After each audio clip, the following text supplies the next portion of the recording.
नमस्कार, one India Hindi में आपका स्वागत है। मैं हूं राहुल पांडे।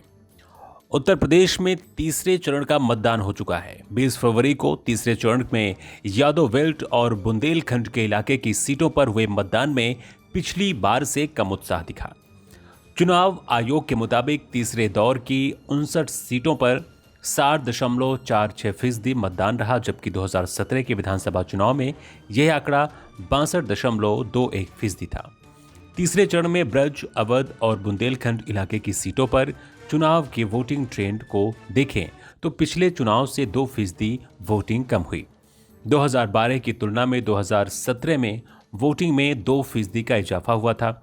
पिछले चुनाव में 59 सीटों का वोटिंग फीसदी बढ़ने से बीजेपी को जबरदस्त फायदा और विपक्षी दलों को नुकसान हुआ था। वहीं इस बार 2012 की तरह वोटिंग ट्रेंड रहा।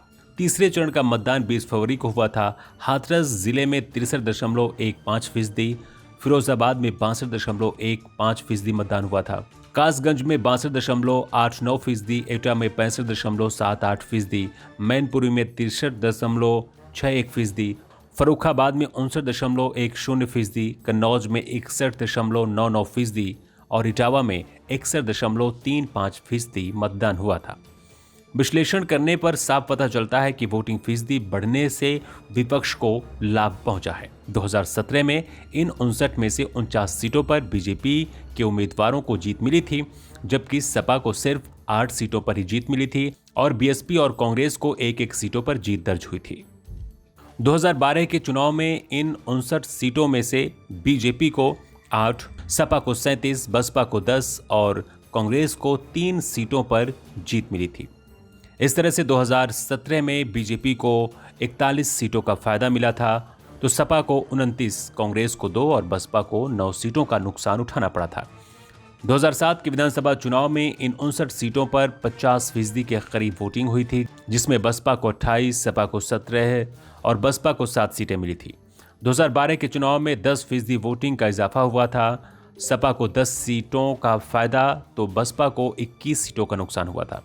पिछले 3 चुनाव की वोटिंग से साफ होता है कि वोटिंग फीसदी के बढ़ने से विपक्ष को फायदा मिला तो सत्ता पक्ष को नुकसान रहा। इस बार की वोटिंग लगभग 2012 के चुनाव के बराबर रही है। तीसरे चरण में सपा प्रमुख अखिलेश यादव के लिए अपने गढ़ में पार्टी के खोए हुए सियासी आधार को दोबारा से पाने का चैलेंज है। इसीलिए वो खुद मैनपुरी जिले की करहल विधानसभा सीट से चुनाव लड़े हैं। इसके साथ ही शिवपाल यादव ने जसवंत नगर सीट से चुनाव लड़ा। 2017 में अखिलेश यादव और शिवपाल यादव के बीच चली वर्चस्व की लड़ाई में सपा को खामियाजा भुगतना पड़ा था, लेकिन इस बार ऐसा नहीं है। चाचा भतीजे एक साथ हैं और इसका फायदा अखिलेश यादव को मिल सकता है। इस खबर में इतना ही। ज्यादा अपडेट के लिए आप बने रहिए वन इंडिया हिंदी के साथ।